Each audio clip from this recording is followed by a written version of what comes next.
Condicionalmente, sou inteiramente responsável. A princípio, isso o deixará extremamente triste e deprimido porque, quando pode jogar a culpa nos outros, você fica tranquilo e certo de que não é você quem está errando. O que você pode fazer se a sua mulher está se comportando dessa forma tão desagradável? Você tem de ficar com raiva. Mas, veja bem, a sua mulher está se comportando dessa forma por causa dos seus próprios mecanismos interiores. Ela não está sendo desagradável com você. Se você não estivesse ali, ela seria desagradável com o filho. Se o filho não estivesse ali, ela seria desagradável com a pia cheia de louça. Ela jogaria toda a louça no chão. Quebraria o rádio. Ela teria de fazer alguma coisa. Esse sentimento afloraria nela. Foi pura coincidência o fato de você estar ali, lendo seu jornal, e ela ter sido desagradável com você. Foi pura coincidência o fato de você estar ali, à disposição, no momento errado. Você está com raiva não porque sua mulher foi desagradável. Ela pode ter criado toda a situação. Mas isso é tudo. Ela pode ter lhe dado a oportunidade de ficar com raiva, uma desculpa para ficar com raiva, mas a raiva estava borbulhando. Se a sua mulher não estivesse ali, você teria ficado com raiva do mesmo jeito, com outra coisa, com alguma ideia, mas a raiva tinha de aflorar. Ela era algo que vinha do seu próprio inconsciente. Todo mundo é responsável, totalmente responsável, pelo seu próprio ser e pelo próprio comportamento. No começo, essa constatação fará com que você fique muito deprimido, pois você sempre achou que quisesse ser feliz. Então, como você pode ser responsável pela sua infelicidade?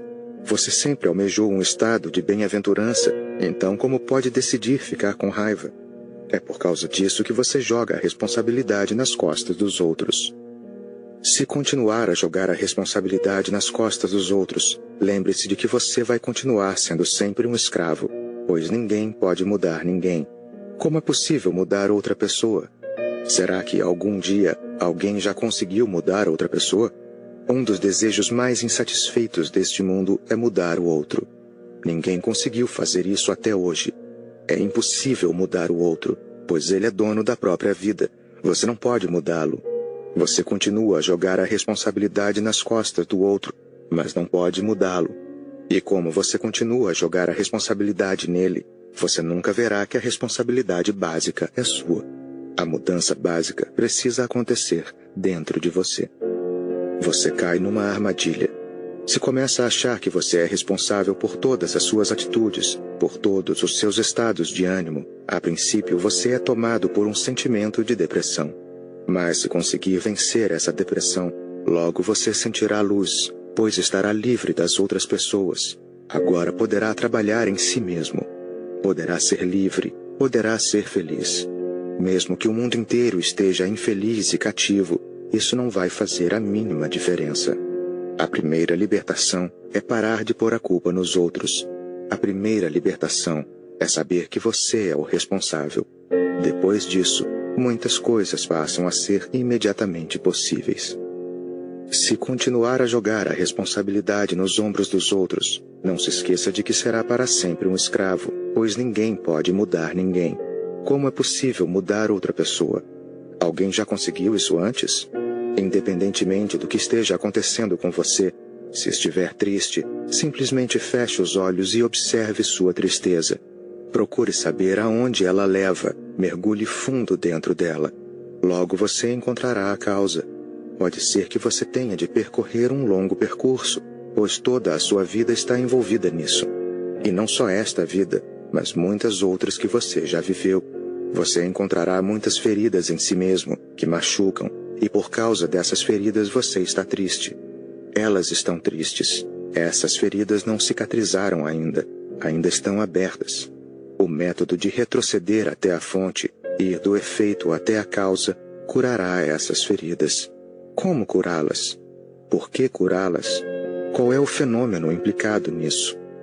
Sempre que faz uma retrospectiva, a primeira coisa que você deixa de lado é a mania de pôr a culpa nos outros, pois se faz isso você acaba se voltando para as circunstâncias externas. Nesse caso, todo o processo está errado. Você tenta encontrar a causa em outra pessoa. Por que minha mulher foi tão desagradável? Aí a vontade de saber por quê faz com que você continue a investigar o comportamento da sua mulher. Você errou o primeiro passo e todo o processo fracassará. Por que estou infeliz? Por que estou com raiva? Feche os olhos e deixe que isso seja uma meditação profunda. Deite-se no chão, feche os olhos, relaxe o corpo e sinta a razão por que está com raiva. Simplesmente esqueça sua mulher, isso é só uma desculpa. A, B, C, D, seja o que for, esqueça a desculpa. Basta que mergulhe profundamente dentro de si. Mergulhe na raiva. Use a própria raiva como um rio. Você flui dentro dessa raiva e ela o leva para dentro de si mesmo. Você descobrirá feridas sutis em seu interior. A sua mulher pareceu desagradável porque ela tocou numa ferida sutil que você tem, algo que ainda dói. Você nunca se achou atraente, nunca achou seu rosto bonito e existe uma ferida aí dentro. Quando sua mulher foi desagradável, ela fez com que você ficasse consciente do seu rosto. Ela diz, vai e se olhe no espelho. Isso dói. Você tem sido infiel à sua mulher e quando quer ser desagradável, ela toca novamente nesse assunto. Por que você estava rindo com essa mulher? Por que parecia tão feliz sentado ao lado dela? Ela toca uma ferida. Você tem sido infiel, sente-se culpado. A ferida está aberta. Feche os olhos, sinta a raiva e deixe que ela aflore totalmente de modo que você possa ver como ela é. Então, deixe que essa energia o ajude a voltar ao passado, pois a raiva vem do passado. Não pode vir do futuro, é claro. O futuro ainda não passou a existir. Ela também não vem do presente. É nisso que se baseia toda a teoria do karma. Ela não pode vir do futuro porque o futuro ainda não existe. Não pode vir do presente porque você nem sabe o que ele é. Só as pessoas que despertaram sabem o que é o presente. Você vive exclusivamente no passado.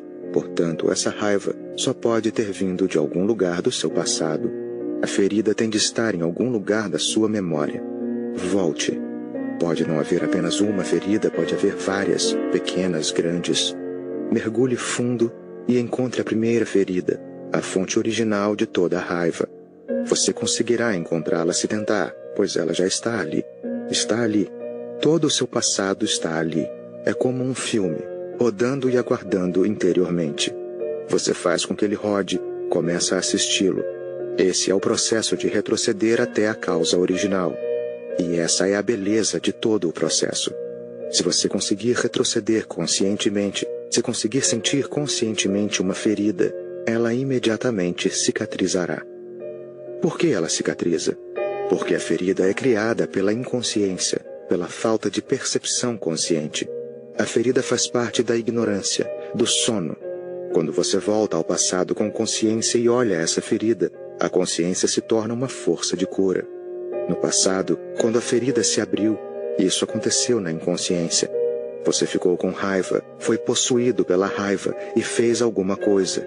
Matou um homem e teve de esconder esse fato do mundo. Você pode escondê-lo da polícia, pode escondê-lo dos tribunais e da justiça, mas como pode escondê-lo de si mesmo? Você sabe, isso dói. E sempre que alguém lhe der a oportunidade de ficar com raiva, você vai ficar com medo, porque pode acontecer novamente. Você pode matar sua mulher. Volte ao passado, pois nesse momento em que você assassinou um homem, ou se comportou como um louco homicida, você estava inconsciente. Na inconsciência, essas feridas têm sido conservadas. Agora faça conscientemente uma retrospectiva. Fazer uma retrospectiva significa voltar conscientemente às coisas que você fez na inconsciência. Volte. Só a luz da consciência cura. Ela é uma força de cura.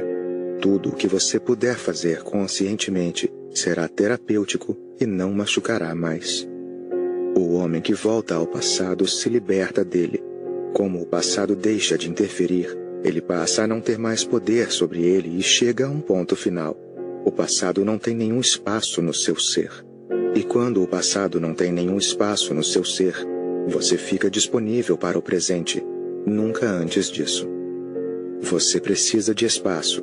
O passado está tão entranhado dentro de você, é um armário cheio de coisas mortas, que não há espaço para o presente entrar. Esse armário continua sonhando com o futuro, portanto, metade dele está cheia do que não existe mais, e a outra metade está cheia com o que não existe ainda. E o presente está simplesmente esperando do lado de fora. É por isso que o passado nada mais é do que uma passagem do passado para o futuro. Só uma passagem momentânea. Liquide com o passado. A menos que liquide com ele, você vai viver uma vida fantasma. Sua vida não é verdadeira, não é existencial. O passado vive por seu intermédio. Os mortos continuam assombrando você. Volte ao passado sempre que tiver uma oportunidade, sempre que alguma coisa acontecer dentro de você. Felicidade, infelicidade, tristeza, raiva, ciúme. Feche os olhos e faça uma retrospectiva. Logo você vai aprender a viajar ao passado. Logo vai conseguir voltar no tempo e então muitas feridas irão se abrir. Quando essas feridas se abrirem dentro de você, não comece a fazer nada. Não é preciso fazer nada. Simplesmente observe, olhe, vigie. A ferida está ali. Você simplesmente observa. Concentra sua energia de atenção na ferida. Olha para ela. Olhe para ela sem fazer nenhum julgamento. Pois se julgar, se disser, isso é ruim, não deveria estar aqui, a ferida se fechará novamente. Então ela terá de se esconder. Sempre que você condena, a mente tenta esconder as coisas. É assim que o consciente e o inconsciente são criados. Do contrário, a mente seria uma coisa só. Não seria preciso nenhuma divisão. Mas você condena, então a mente tem de dividir e colocar as coisas no escuro, no porão, para que você não possa vê-las e não seja preciso condená-las. Não condene, não avalie. Seja simplesmente uma testemunha, um observador imparcial. Não negue. Não diga, isso não é bom, pois isso é uma negação e você começou a reprimir. Seja imparcial. Só observe e olhe. Olhe com compaixão e a cura se efetuará. Não me pergunte por que isso acontece, pois é um fenômeno natural. Assim como a água evapora quando chega aos 100 graus. Você nunca pergunta, por que a água não evapora quando chega aos 90 graus? Ninguém pode responder a essa pergunta. Simplesmente acontece de a água só evaporar aos 100 graus. Não há dúvida disso, e a dúvida é irrelevante. Se ela evaporasse aos 90 graus, você questionaria. Se evaporasse aos 80, você ia querer saber por quê. É simplesmente natural que a água evapore aos 100 graus. O mesmo vale para a natureza interior. Quando uma consciência imparcial, compassiva, toca uma ferida, essa ferida some, evapora. Não existe explicação para isso. É simplesmente natural, é como as coisas são, é o que acontece. Quando digo isso, falo por experiência própria. Tente e você constatará o mesmo. É fato. Parte 3. Consciência em ação. O homem que dorme não pode ser total em nada. Você está comendo, mas não é total ao comer. Está pensando em 1000 coisas, está sonhando com 1000 coisas, e tudo o que está fazendo é se empanturrar mecanicamente. Você pode estar fazendo amor com sua mulher ou com seu marido, e não estar totalmente ali presente. Pode estar pensando em outra mulher, fazendo amor com sua esposa e pensando em alguma outra mulher. Ou pode estar pensando no supermercado, no preço das coisas que você quer comprar, ou no carro, na casa, em 1000 coisas diferentes. E você está fazendo amor mecanicamente. Seja total em seus atos, e se for total, você terá de ficar consciente. Ninguém pode ser total sem estar consciente. Ser total significa não pensar em outra coisa. Se estiver comendo, simplesmente coma. Você está totalmente aqui agora. O ato de comer é tudo. Você não está apenas se enchendo de comida. Você está saboreando a comida. Corpo, mente, alma, tudo está em sintonia enquanto você está comendo, e existe uma harmonia, um ritmo profundo em todas as 3 camadas do seu ser. Então, o ato de comer transforma-se numa meditação. Caminhar transforma-se numa meditação. Cortar lenha transforma-se numa meditação. Carregar água do poço transforma-se em meditação. Cozinhar transforma-se em meditação. Pequenas coisas são transformadas. Elas passam a ser atos luminosos. Capítulo 9. Comece do centro. É preciso entender que o silêncio não faz parte da mente. Por isso, sempre que dissermos, ele tem uma mente silenciosa, estaremos falando besteira. A mente nunca pode ser silenciosa. O próprio ser da mente é anti-silêncio. Mente é som, não é silêncio. Se uma pessoa está realmente em silêncio, então temos de dizer que ela não tem mente. Mente silenciosa é um termo contraditório. Se a mente existe, ela não pode ser silenciosa. E se for silenciosa, ela não existe mais. É por isso que os monges zen usam o termo não mente, nunca mente silenciosa. Não mente é silêncio. E no momento em que existe a não mente, você não pode sentir seu corpo, pois a mente é a passagem por meio da qual você sente o corpo. Se existe a não mente, não é possível sentir que você é um corpo. O corpo desaparece da consciência. Não existe nenhuma mente e nenhum corpo, só existência pura.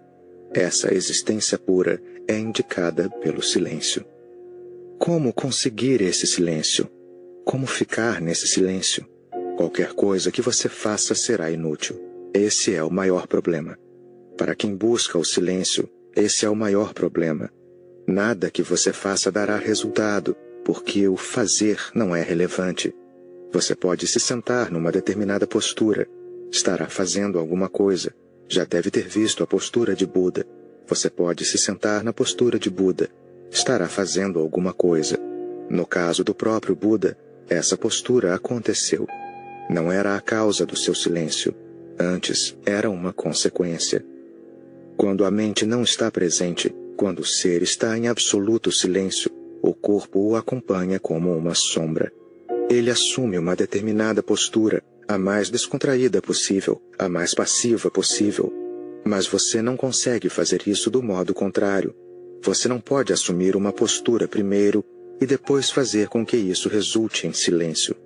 Como vemos Buda sentado numa determinada postura, achamos que basta sentar-se desse jeito para que o silêncio seja mera consequência.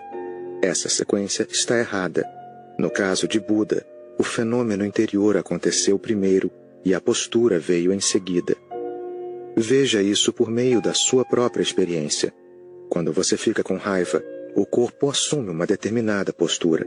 Seus olhos ficam vermelhos, seu rosto adquire outra expressão. Mas a raiva vem primeiro, depois o corpo a acompanha. Não só externamente, mas internamente também, toda a química do corpo muda. Seu sangue corre mais rápido nas veias, sua respiração fica diferente, você fica pronto para lutar ou fugir. Mas a raiva vem primeiro, depois o corpo acompanha. Comece do extremo oposto. Faça com que seus olhos fiquem sanguíneos, fique ofegante, faça tudo o que o corpo faz quando a raiva aflora. Você pode agir, mas não pode fazer com que a raiva aflore. O ator faz isso o tempo todo. Quando está fazendo uma cena de amor, ele faz tudo o que o corpo faz quando sente amor, mas não existe amor nenhum. O ator pode fazer isso melhor do que você, mas não conseguirá fazer surgir o amor. Aparentemente, ele parecerá mais zangado do que você quando está zangado de verdade, mas é tudo mentira. Nada está acontecendo interiormente. Sempre que começa de fora, você cria um falso estado. O verdadeiro sempre acontece primeiro no centro, e então as ondas chegam à periferia. O centro mais profundo está em silêncio. Comece dali. A ação só pode surgir do silêncio. Se você não estiver em silêncio, se não souber se sentar em silêncio ou ficar em silêncio, em meditação profunda, tudo o que fizer será reação, não ação. Você reage. Alguém insulta você, toca seu ponto fraco e você reage. Você fica com raiva, pula no pescoço da pessoa e você chama isso de ação? Não é ação, note bem, é reação. Ela está manipulando você e você está sendo manipulado. É como apertar um botão e a luz acender, apertar um botão e a luz apagar. É isso que as pessoas estão fazendo com você. Elas ligam e desligam você. Alguém passa e elogia você, massageia seu ego e você sente que é o tal. E então alguém vem e acaba com você, e você se sente a última das criaturas. Você não é dono de si mesmo. Qualquer um pode insultá-lo e fazer com que fique triste, zangado, irritado, aborrecido, violento, maluco. E qualquer um pode elogiá-lo e fazê-lo subir às alturas. Pode fazê-lo se sentir o maioral. Alexandre o Grande não era nada comparado a você. E você age de acordo com as manipulações dos outros. Isso não é ação de verdade. Buda estava passando por uma aldeia e as pessoas começaram a insultá-lo. E eles usaram todo tipo de palavra insultuosa que puderam, todos os palavrões que sabiam. Buda ficou ali, ouvindo tudo em silêncio, com muita atenção. E então disse: "Obrigado por me procurarem, mas estou com pressa. Tenho de chegar à próxima aldeia. As pessoas esperam por mim lá.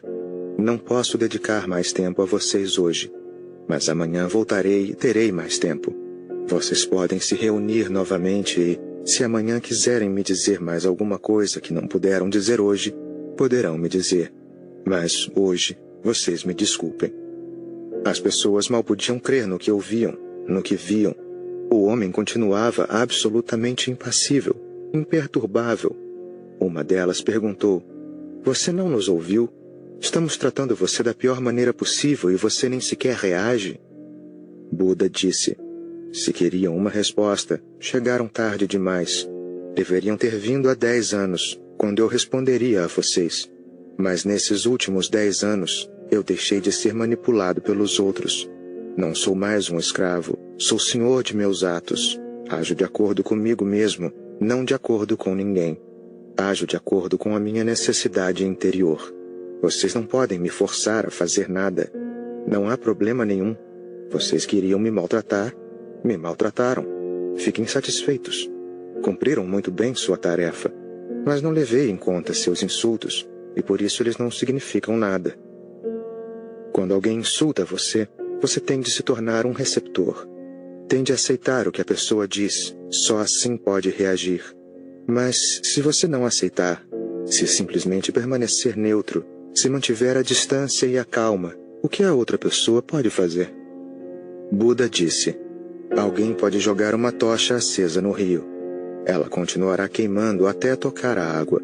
No momento em que cair no rio, todo o fogo se extinguirá. O rio se encarrega de esfriá-la. Eu me tornei um rio. Você cospe insultos em mim. Eles são como fogo quando você os cospe. Mas no momento em que me atinge, esse fogo se extingue, ao entrar em contato com a minha serenidade. Eles não me ferem. Você atira espinhos. Ao cair no meu silêncio, eles viram flores. Eu ajo de acordo com a minha própria natureza intrínseca. Isso é espontaneidade. O homem de consciência, de entendimento, age. O homem que está desatento, inconsciente, mecânico como um robô, reage. E não é que o homem de consciência simplesmente observe. A observação é um aspecto do seu ser. Ele não age sem observar. Não entenda mal. Toda a Índia, por exemplo, tem interpretado mal pessoas como Buda. Isso fez com que todo o país ficasse sem ação, achando que todos os grandes mestres dizem: sentem-se em silêncio. O país ficou preguiçoso, imprestável. O país perdeu energia, vitalidade, vida. Ficou totalmente entorpecido, burro, porque a inteligência só se aguça quando você age. E quando você age espontaneamente, com base na sua consciência e vigilância, uma grande inteligência aflora. Você começa a brilhar, a reluzir, fica luminoso. Mas isso só acontece por meio de 2 coisas: observação e ação pautada na observação. Se a observação virar inação, você está cometendo suicídio. A observação tem de levar à ação, um novo tipo de ação. A ação adquire uma nova característica. Você observa ao mesmo tempo que fica em absoluta tranquilidade e silêncio. Você avalia a situação e, com base no que vê, você responde. O homem de consciência responde. Ele é responsável, literalmente. É responsivo, não reage. Sua ação brota da consciência, não da manipulação. Essa é a diferença. Por isso, não existe incompatibilidade entre a observação e a espontaneidade. A observação é o início da espontaneidade e esta é a conclusão da observação. O verdadeiro homem de entendimento age. age de modo extraordinário, total, mas age de improviso, com base na sua consciência. Ele é como um espelho. O homem comum, inconsciente, não é como um espelho, é como um filme fotográfico. Qual é a diferença entre o espelho e o filme fotográfico? Um filme, depois de usado, não serve mais para nada. Ele recebe a impressão e a conserva em si. Nele fica impressa a foto. Mas lembre-se, a foto não é a realidade. A realidade está sempre mudando. Você pode entrar num jardim e tirar uma foto de uma roseira. Amanhã a foto estará igual. Depois de amanhã ela também estará igual. Volte ao jardim e olhe a roseira. Ela não será mais a mesma. As rosas murcharam ou surgiram outros botões. 1000 coisas aconteceram. A vida nunca é estática. Ela muda continuamente. Sua mente funciona como uma câmera.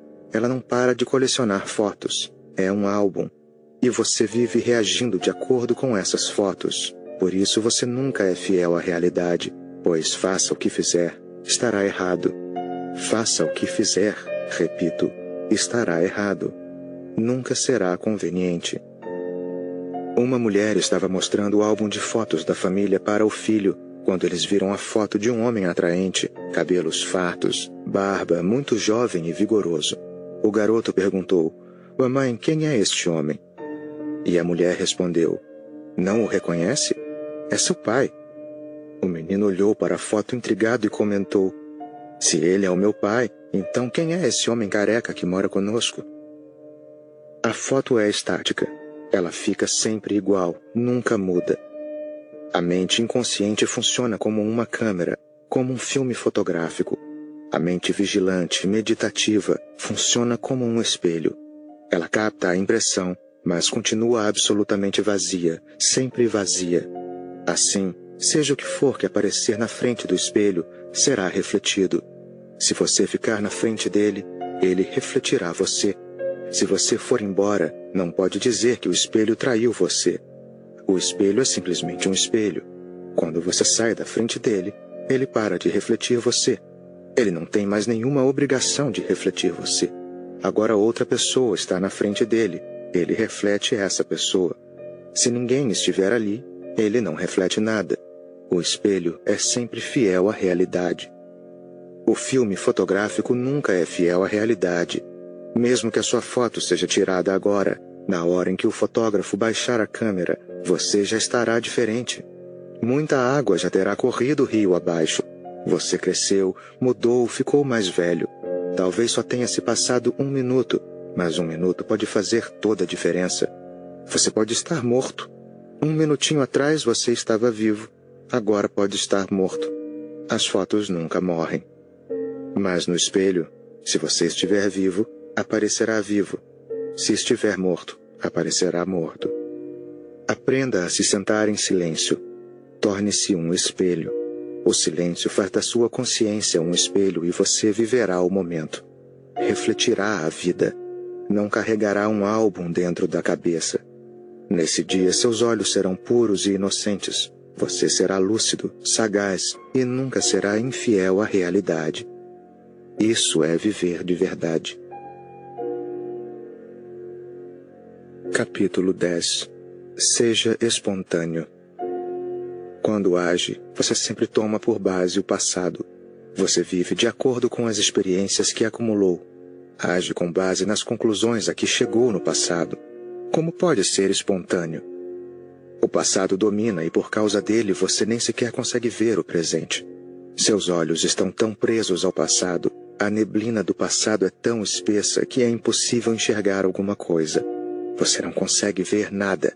Está quase cego, cego por causa da neblina, cego por causa das conclusões que tirou no passado, cego por causa do conhecimento. O homem instruído é a criatura mais cega deste mundo, porque ele vive com base nos conhecimentos que tem, em vez de avaliar as circunstâncias. Ele simplesmente continua vivendo mecanicamente. Aprendeu uma coisa, isso passa a ser um mecanismo embutido dentro dele, e ele age de acordo com isso. As pessoas costumam viver com base no passado, e a vida continua em constante mudança. A vida não tem obrigação nenhuma de confirmar suas conclusões. É por isso que ela é tão confusa, confusa para a pessoa instruída. Ele já tem todas as respostas prontas: o Bhagavad Gita, o Alcorão, a Bíblia, os Vedas. Já se abarrotou de tudo isso, sabe todas as respostas. Mas a vida nunca levanta as mesmas questões. Por isso a pessoa instruída nunca acerta o alvo. Capítulo 11. Seja decidido. A mente nunca é decidida. Não que a mente de uma pessoa seja decidida e a de outra não seja. A mente é pura indecisão. O funcionamento da mente oscila entre dois polos opostos, tentando descobrir qual é o lado certo. É como tentar achar a porta de olhos fechados. Você com certeza não vai saber para que lado ir. Vou para cá ou para lá. Você vai ter sempre duas alternativas. Essa é a natureza da mente. Com a mente, é esse o problema. E quanto mais aguçada ela é, maior é o problema. Mentes menos dotadas não passam com tanta frequência por problemas como esse. É a mente dos gênios que oscila entre duas polaridades e não consegue se decidir. E então a pessoa fica num limbo. O que estou tentando dizer é que ficar no limbo é algo que faz parte da natureza da mente. Ficar entre duas polaridades faz parte da natureza da mente. A menos que você se afaste dela e passe a ser uma testemunha de todos os jogos mentais, você nunca conseguirá ser decidido. Mesmo que às vezes tome uma decisão, apesar da mente, você acaba se arrependendo, pois a alternativa que não escolheu passa a assombrá-lo. Talvez ela fosse a certa e a que você escolheu errada, e agora não há como saber. Talvez a alternativa que você deixou de lado fosse a melhor. Mas mesmo que a escolhesse, a situação não seria diferente, pois a outra, que você não escolheu, passaria a martirizá-lo. A mente é basicamente o princípio da loucura. Se você entra demais dentro dela, ela acaba levando-o à loucura. A mente nunca tem certeza de nada. Se você está entre as duas polaridades da mente, num limbo, sempre fazer ou não fazer, você vai ficar maluco. Você é maluco. Antes que aconteça, livre-se disso e dê uma olhada a partir do lado de fora da mente. Tome consciência dela, do seu lado brilhante, do seu lado escuro, do seu certo, do seu errado. Qualquer que seja a polaridade, simplesmente tome consciência dela. Duas coisas lhe ocorrerão a partir dessa consciência. Primeiro, você não é a mente. Segundo, a consciência tem um poder de decisão que a mente nunca tem. A mente é basicamente indecisa e a consciência é basicamente decidida. Portanto, qualquer ato que seja fruto da consciência é total, pleno, sem arrependimentos. Nunca na minha vida eu me arrependi de alguma coisa, mesmo que outra coisa acabasse provando ser melhor. Eu nunca me arrependo. Nunca acho que cometi um erro, pois não resta ninguém dentro de mim para dizer esse tipo de coisa. Eu sempre ajo de acordo com a minha consciência. Esse é todo o meu ser. Agora, aconteça o que acontecer, isso é tudo o que é possível. O mundo pode chamar isso de certo ou errado. Isso dá conta dele, mas não é problema meu. Portanto, a consciência vai tirar você do limbo. Em vez de ficar suspenso entre essas duas polaridades da mente, você vai saltar para além de ambas e poderá ver que essas polaridades só são polaridades se você estiver na mente. Se estiver fora dela, você ficará surpreso ao perceber que elas são os dois lados da mesma moeda. Não há nada que decidir. Com a consciência você tem lucidez, totalidade, entrega. A vida decide dentro de você. Você não tem que decidir o que é certo ou errado. A vida o toma pela mão e você avança sem medo. Esse é o único jeito, é o jeito certo. E é o único jeito de você manter a sanidade. Do contrário, continuará confuso. Por que é preciso sonhar? Você queria matar uma pessoa, mas não matou. Você a matará em seu sonho. Isso fará a sua mente relaxar. De manhã, você se sentirá renovado. Você a matou. Não estou dizendo que você foi lá e matou, porque assim não precisaria de sonho nenhum. Mas lembre-se disso. Se quiser matar alguém, feche a porta do quarto, medite sobre isso e, conscientemente, mate essa pessoa.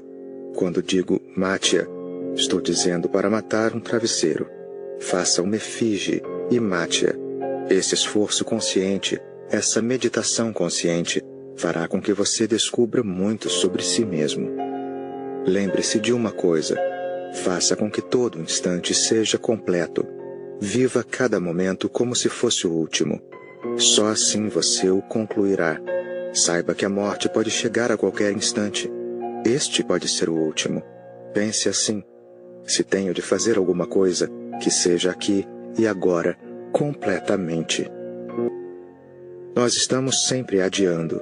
Esse adiamento vira um diálogo interior, um monólogo interior. Não adie mais. Viva aqui e agora. E quanto mais viver no presente, menos você precisará dessa mentalização constante, desse pensamento constante. Menos precisará dele. Ele só existe por causa desse adiamento, e nós continuamos adiando tudo. Vivemos sempre no amanhã, que nunca chega e que não pode chegar. É impossível. É sempre o presente que chega, e continuamos sacrificando o hoje em favor do amanhã, que não está em lugar nenhum. Então a mente continua a pensar no passado, que você destruiu, que você sacrificou por algo que não chegou. E o presente continua sendo adiado em favor de mais amanhãs. Isso que perdeu, você continua a achar que recuperará em algum lugar no futuro. Você não vai recuperá-lo. Essa tensão constante entre passado e futuro, essa perda constante do presente, é a agitação interior. A menos que ela cesse, você não vai conseguir ficar em silêncio. Então a primeira coisa é tentar ser total o tempo todo. Segunda coisa, sua mente é tão barulhenta porque você continua pensando que os outros é que causam essa agitação interior, que você não é o responsável. Então você acha que num mundo melhor, com uma mulher melhor, um marido melhor, filhos melhores, uma casa melhor, um lugar melhor, tudo seria maravilhoso e você ficaria em silêncio. Você acha que não está em silêncio porque tudo à sua volta está errado. Então, como você poderia estar? Se você pensa assim, se essa é a sua lógica, então esse mundo melhor nunca vai chegar. Em todo lugar o mundo será igual. Em todo lugar os vizinhos serão iguais. E em todo lugar as esposas serão iguais. Os maridos serão iguais e os filhos serão iguais. Você pode criar a ilusão de que em algum lugar exista um céu, mas todo lugar será o inferno. Com esse tipo de mente, tudo será um inferno. Essa mente é um inferno. Nós continuamos a jogar a culpa nos outros, o que nos inspira o sentimento ilusório de que não estamos errados. É um outro qualquer que está errado, XYZ. E essa é uma das atitudes básicas da mente. Sempre existe um culpado para tudo, e ficamos tranquilos quando conseguimos encontrar um bode expiatório. Assim nossa consciência não fica pesada. Para o buscador, a mente não serve para nada. Ela é um obstáculo. Essa mente é um verdadeiro estorvo. É preciso perceber que, seja qual for a situação, se ela aconteceu a você, o único responsável é você mesmo e ninguém mais. Se você for o responsável, então será possível fazer alguma coisa a respeito. Se o responsável for outra pessoa, não será possível fazer nada. Esse é o conflito básico entre a mente religiosa e a mente não religiosa. Essa última sempre acha que a responsabilidade é dos outros. Basta mudar a sociedade, mudar as circunstâncias, mudar as condições econômicas, mudar a situação política, mudar qualquer coisa que seja, para que tudo fique bem. Mas já mudamos tudo tantas vezes e nada ficou bem. A mente religiosa diz que, seja qual for a situação, se pensa dessa forma, você viverá num inferno, sua vida será um tormento. Você nunca será capaz de ficar em silêncio. Assuma toda a responsabilidade. Responsabilize-se para que você possa fazer alguma coisa para mudar a situação. Você só poderá fazer algo consigo mesmo. Nunca poderá mudar ninguém neste mundo. Você só pode mudar a si mesmo. Essa é a única revolução possível. Só é possível transformar a si mesmo. Mas só levamos isso em consideração quando sentimos que somos responsáveis. Pare de tentar ser bom. O único pecado que existe é a inconsciência, e a única virtude é a consciência. A consciência não seria uma virtude se a inconsciência não fosse um pecado. E a inconsciência só é um pecado porque a consciência é uma virtude. É impossível assassinar alguém se você está consciente. É absolutamente impossível ser violento se você está consciente. É impossível violentar, roubar, torturar. Tudo isso é meramente impossível se existe consciência. É só quando a inconsciência prevalece que, nas trevas da inconsciência, todo tipo de inimigo invade você. Buda disse: se a luz estiver acesa na sua casa, os ladrões a evitarão.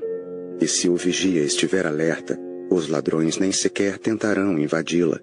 E se as pessoas estiverem andando e conversando ali dentro, e a casa ainda não estiver mergulhada no sono, não haverá nenhuma possibilidade de os ladrões entrarem ou mesmo pensarem em fazer isso. Com você acontece exatamente o mesmo. Você é uma casa às escuras. O homem comum vive num estado mecânico, o de Homo mechanicus. Você só é humano no nome. Tirando isso, você é apenas uma máquina educada e eficiente, e qualquer coisa que faça acabará dando errado. E lembre-se, estou dizendo qualquer coisa que faça. Mesmo as suas virtudes não serão virtudes se você não estiver consciente. Como você pode ser virtuoso se não está consciente? Por trás da sua virtude se esconde um enorme ego. Isso é mais do que certo. Mesmo a sua santidade, praticada, cultivada com grande afinco e diligência, é fútil, porque ela não traz em si simplicidade, não traz em si humildade, nem traz em si aquela grande experiência do divino que só acontece quando o ego não existe mais. Você viverá uma vida respeitável como santo, mas ela será tão pobre quanto a de qualquer pessoa. No fundo, será uma vida cheia de podridão, uma existência destituída de sentido. Você não viverá de fato, apenas vegetará. Seus pecados serão pecados, mas suas virtudes também serão pecados. Sua imoralidade será imoral, mas a sua moral também será imoral. Eu não ensino ninguém a ter moral, nem ensino a ter virtudes, porque sei que, sem consciência, a moral e as virtudes são apenas pretensões, pura hipocrisia. Fazem de você um impostor. Elas não libertam você, não podem libertá-lo. Pelo contrário, elas o aprisionam. Só é preciso saber uma coisa. A consciência é uma chave mestra. Ela abre todas as fechaduras da existência. Consciência significa que você vive um momento de cada vez, sempre alerta, consciente de si mesmo e de tudo o que acontece ao seu redor, respondendo de acordo com cada circunstância. Você é como um espelho. Você reflete. E reflete com tal perfeição que esse reflexo faz com que qualquer ato suscitado seja correto, pois se ajusta à situação e está em harmonia com a existência. Ele não se origina realmente em você. Não é você o seu executor. Ele é suscitado por todo o contexto. A situação, você e tudo mais estão envolvidos nesse ato. É essa totalidade que o suscita. Não se trata de uma atitude sua. Não foi você que decidiu agir dessa maneira. Não se trata de uma decisão sua, nem de um pensamento seu, nem do seu caráter. Não é você quem o executa. Você só deixa que ele aconteça. É como se você estivesse caminhando bem cedo pela manhã, antes de o sol nascer, e se deparasse com uma cobra. Não há tempo para pensar. Você só tem tempo de refletir como um espelho. Não há tempo para decidir o que fazer ou deixar de fazer. Você imediatamente dá um salto para trás. Repare na palavra imediatamente. Você não perde sequer um segundo. Imediatamente sai do caminho da cobra. Mais tarde você pode sentar sob uma árvore e pensar a respeito, no que aconteceu, no que fez e então vangloriar-se pela sua presença de espírito. Mas, na realidade, não foi você quem fez alguma coisa. Tudo simplesmente aconteceu. Aconteceu por causa de todo o contexto. Você, a cobra, o risco de vida, o instinto de sobrevivência e muitas outras coisas estão envolvidas nesse ato. Ele foi gerado por toda a situação. Você foi apenas o agente. Agora, esse ato casou com o momento. Não foi você quem o executou. Em termos religiosos, você pode dizer que Deus agiu por seu intermédio. Essa é uma forma religiosa de se expressar, Simplesmente isso. O todo agiu por meio da parte. Isso é virtude. Você nunca se arrependerá desse ato. E nesse caso, trata-se realmente de um ato libertador. Uma vez que aconteceu, acabou. Você é novamente livre para agir. Não continuará a matutar sobre ele. Ele não se tornará parte da sua memória psicológica. Não deixará nenhuma ferida em você. Foi tão espontâneo que não deixará nenhuma marca. Esse ato nunca se tornará um karma. Ele nunca deixará em você nenhum arranhão. O ato que se torna um karma é aquele que não é absolutamente um ato, mas uma reação. Ele vem do passado, da memória, do pensamento. É você quem está decidindo, quem está fazendo uma escolha. Ele não é fruto da consciência, mas da inconsciência. Então ele não passa de um pecado. Toda a minha mensagem se resume no seguinte: você precisa de uma consciência, não de um caráter. A consciência é a coisa real. O caráter é uma entidade falsa. Só precisam ter caráter aqueles que não têm consciência. Se você tem olhos, não precisa de uma bengala para encontrar o caminho, para tatear tudo ao redor. Se você enxerga, não precisa perguntar aos outros onde está a porta. O caráter só é necessário porque as pessoas estão inconscientes. Ele é só um lubrificante. Ajuda você a viver sua vida com mais suavidade. George Gurdjieff costumava dizer que o caráter é como um amortecedor. Os amortecedores são usados nos trens, entre os vagões.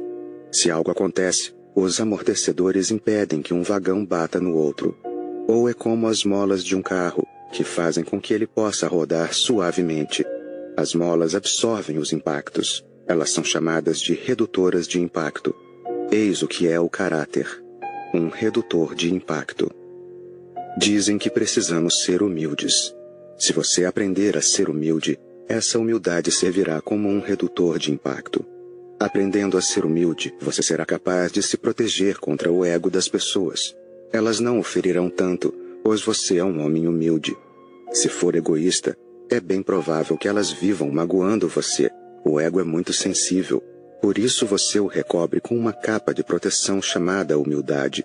Isso ajuda, proporciona a você uma espécie de amortecedor, mas não transforma você. Meu trabalho consiste em transformação. Esta é uma escola de alquimia. Eu quero que você seja transformado. Passe da inconsciência para a consciência, das trevas para a luz. Não quero dar a você um caráter. Só quero lhe dar introvisão, consciência. Eu gostaria que você vivesse um momento de cada vez, não de acordo com um padrão estabelecido por mim ou pela sociedade, pela igreja ou pelo Estado. Eu gostaria que você vivesse de acordo com o seu próprio lampejo de percepção consciente, de acordo com a sua própria consciência. Esteja pronto para agir de acordo com o momento. Caráter significa que você tem uma resposta pronta para todas as questões da vida, de modo que, não importa a situação em que esteja, você sempre responde de acordo com um padrão determinado. Como você responde de acordo com uma resposta pronta, não se trata de uma resposta verdadeira, mas de uma reação apenas. O homem de caráter reage, o homem de consciência responde. Ele observa a situação, reflete a realidade como ela é e age de acordo com esse reflexo. O homem de caráter reage, o homem de consciência age. O homem de caráter é mecânico, vive como um robô. Ele tem um computador na cabeça, cheio de informações. Pergunte qualquer coisa a ele e uma resposta pronta sairá do computador. O homem de consciência simplesmente age de acordo com o momento, não de acordo com o passado ou com a memória. Sua resposta é cheia de beleza, de naturalidade, além de ser fiel à situação. O homem de caráter sempre acaba falhando, pois a vida muda continuamente, nunca é a mesma. E as respostas dele são sempre as mesmas, elas nunca se aperfeiçoam. Não podem se aperfeiçoar, pois estão mortas. Na sua infância, alguém lhe disse alguma coisa e isso ficou na sua cabeça. Você cresceu, a vida mudou, mas a resposta que seus pais, seus professores ou os padres lhe deram continua viva dentro de você. E se algo acontecer, você se comportará de acordo com essa resposta que lhe deram 50 anos atrás. E nesses 50 anos, quanta água já correu rio abaixo? É uma vida totalmente diferente. Heráclito disse: você não pode entrar 2 vezes no mesmo rio. E eu digo: você não pode entrar nem sequer uma vez no mesmo rio, pois ele flui rápido demais. O caráter é uma coisa estagnada, é uma poça de água suja. A consciência é um rio. É por isso que eu não dou ao meu pessoal nenhum código de conduta. Eu lhe dou olhos para ver, consciência para refletir, um ser semelhante a um espelho, capaz de responder a qualquer situação que surja. Eu não lhe dou informações detalhadas acerca do que fazer ou deixar de fazer. Não lhe dou 10 mandamentos. Se você começar a dar mandamentos às pessoas, não conseguirá se ater a 10, pois a vida é muito mais complexa do que isso. Nas escrituras budistas, são apresentadas 33.000 regras para o monge budista. 33.000 regras. Para cada situação que possa um dia ocorrer, eles têm uma resposta pronta. Mas como você vai se lembrar de 33.000 regras de conduta? E o homem que é esperto o suficiente para se lembrar de 33.000 regras de conduta, também será esperto o suficiente para encontrar um meio de burlar cada uma delas. Se ele não quiser fazer determinada coisa, encontrará um jeito de não fazer. Se ele quiser fazer uma determinada coisa, encontrará um jeito de fazê-la. Quantas regras você pode impor às pessoas? Isso é estupidez, não faz nenhum sentido. É por isso que as pessoas são religiosas e ao mesmo tempo não são. Elas sempre encontram um jeito de burlar suas leis de conduta e seus mandamentos. Elas sempre encontram um meio de escapar pela porta dos fundos. E o caráter pode, no máximo, dar a você uma pseudo-máscara que não chega a ser nem mesmo uma máscara. Basta arranhar a superfície dos seus santos para encontrar um animal oculto por trás dele. Na superfície, eles parecem maravilhosos, mas só na superfície. Eu não quero que você seja superficial, quero que mude de verdade. Mas a mudança verdadeira só acontece por meio do centro do seu ser, não da circunferência. O caráter é a pintura da circunferência. A consciência é a transformação do centro. No momento em que você começa a ver as suas falhas, elas começam a cair como folhas mortas. Depois disso não é preciso fazer mais nada. Vê-las já é suficiente. Ter consciência das suas falhas é tudo de que você precisa. Nessa consciência, elas começam a se desvanecer. Elas evaporam. A pessoa só continua a cometer o mesmo erro se não toma consciência dele. A inconsciência é um imperativo para que se continue a cometer os mesmos erros e, mesmo que você tente mudar, continuará a cometer o mesmo erro de alguma outra forma. Ele virá de todas as formas e tamanhos. Você o trocará por outro, o substituirá, mas não conseguirá se livrar dele, pois lá no fundo não vê que se trata de um erro. Os outros poderão estar dizendo isso a você, pois eles conseguem ver. É por isso que todo mundo se considera tão maravilhoso, tão inteligente, tão bom, tão cheio de virtudes, embora ninguém ache o mesmo. A razão é simples. Você olha para as outras pessoas e vê a realidade delas, mas com respeito a si mesmo, você acredita em ficções, lindas ficções.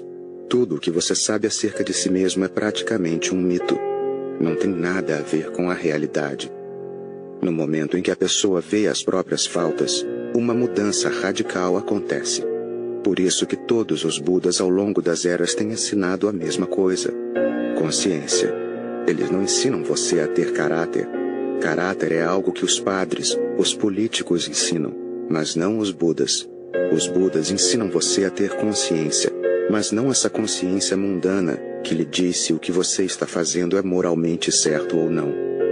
Esse tipo de consciência é uma peça que os outros pregam em você. Os outros lhe dizem o que é certo e o que é errado. Eles o forçam a adotar as ideias deles, e fazem o mesmo desde que você era uma criancinha. Quando você era tão inocente, tão vulnerável, tão delicado que era possível deixar qualquer tipo de impressão em você, eles o condicionaram, desde o comecinho. Esse condicionamento é essa tal consciência, que continua a dominar você pelo resto da vida. Ela não passa de uma estratégia da sociedade para escravizar você. Os Budas ensinam sobre a consciência verdadeira. Essa consciência significa que você não aprende com os outros o que é certo ou errado. Não há necessidade de se aprender nada com os outros. Basta se voltar para si mesmo. Basta uma viagem interior. Quanto mais fundo você vai, mais consciência tem. Quando chega ao centro, você está tão cheio de luz que a escuridão se dissipa. Quando acende a luz de um cômodo, você não precisa expulsar a escuridão para fora. A presença da luz já basta, pois a escuridão significa apenas ausência de luz. Assim como todas as suas insanidades, todas as suas loucuras. Um homem entrou na alfaiataria e viu alguém pendurado pelo braço pendendo do teto. "O que ele está fazendo ali?" perguntou ao alfaiate. "Ah, não dê importância a ele", respondeu o alfaiate. "Ele acha que é uma lâmpada." "Bem, então por que você não lhe diz que ele não é?" perguntou o cliente surpreso. "O quê?" replicou o alfaiate. "E trabalhar no escuro?" No momento em que percebe que é louco, você deixa de sê-lo. Esse é o único critério que define a sanidade. No momento em que sabe que é ignorante, você se torna um sábio. O oráculo de Delfos declarou Sócrates o homem mais sábio que existia sobre a terra. Algumas pessoas correram até ele e lhe disseram: "Rejubile-se. O oráculo de Delfos apontou você como o homem mais sábio do mundo." Sócrates respondeu: "Isso é tudo bobagem. Só sei que nada sei." As pessoas ficaram intrigadas e confusas, voltaram ao templo e disseram ao oráculo: "Você disse que Sócrates era o homem mais sábio do mundo, mas ele nega. Disse que, pelo contrário, ele é um total ignorante. Disse também que só sabe de uma coisa, que nada sabe." O oráculo riu e disse: "Foi por isso que eu o declarei o homem mais sábio do mundo. Foi essa a razão, precisamente porque ele sabe que é um ignorante." As pessoas ignorantes acham que são sábias. As pessoas insanas acham que são as mais sensatas. E faz parte da natureza humana o costume de olhar para fora. Olhamos para todo mundo exceto para nós mesmos. Por isso sabemos mais sobre os outros do que sobre nós mesmos. Não sabemos nada sobre nós mesmos. Não somos testemunhas de como nossa própria mente funciona. Não estamos atentos ao que acontece interiormente. Você precisa dar um giro de 180 graus. É nisso que consiste a meditação. Você tem de fechar os olhos e começar a observar. No começo você só verá a escuridão e nada mais. E muitas pessoas ficam apavoradas e fogem correndo, pois do lado de fora existe luz. Certo, existe luz do lado de fora, mas essa luz não vai iluminar você. Essa luz não vai ajudá-lo em nada. Você precisa da luz interior. Uma luz cuja fonte está no seu próprio ser. Uma luz que não se extingue nem com a morte. Uma luz que é eterna. E você tem essa luz. O potencial está aí dentro de você. Você nasceu com ela, mas a deixa de lado. Nunca olha para ela. Como por séculos, por muitas vidas você olhou para fora, isso se tornou um hábito mecânico. Mesmo quando está dormindo, você olha para os sonhos. Os sonhos não passam de reflexos de fora. Quando fecha os olhos, você começa a devanear ou a pensar. Isso significa que mais uma vez você fica interessado nos outros. Esse passou a ser um hábito tão crônico que não existem sequer pequenos intervalos, pequenas janelas em seu ser, de onde você possa ter um lampejo de quem seja. A princípio, trata-se de um esforço violento. É penoso. Ele é difícil, mas não impossível. Se você tiver persistência, se encarar sua exploração interior com comprometimento, mais cedo ou mais tarde algo acontecerá. Você só tem de continuar cavando, tem de continuar lutando contra a escuridão. Logo você ultrapassará essa escuridão e entrará no reino da luz. E essa luz é a verdadeira luz, muito mais verdadeira do que a luz do sol ou da lua, pois todas as luzes que estão lá fora são passageiras. Elas só existem por algum tempo. Mesmo o sol um dia se extinguirá. Não só as pequenas lamparinas esgotam seus recursos e se extinguem pela manhã. Até mesmo o sol, com seus imensos recursos, morre um pouco a cada dia. Cedo ou tarde ele se tornará um buraco negro. Morrerá e mais nenhuma luz se irradiará dele. Independentemente de quanto viva, o fato é que o sol não é eterno. A luz interior é eterna. Ela não tem começo nem fim. Não estou interessado em lhe dizer que se livre das suas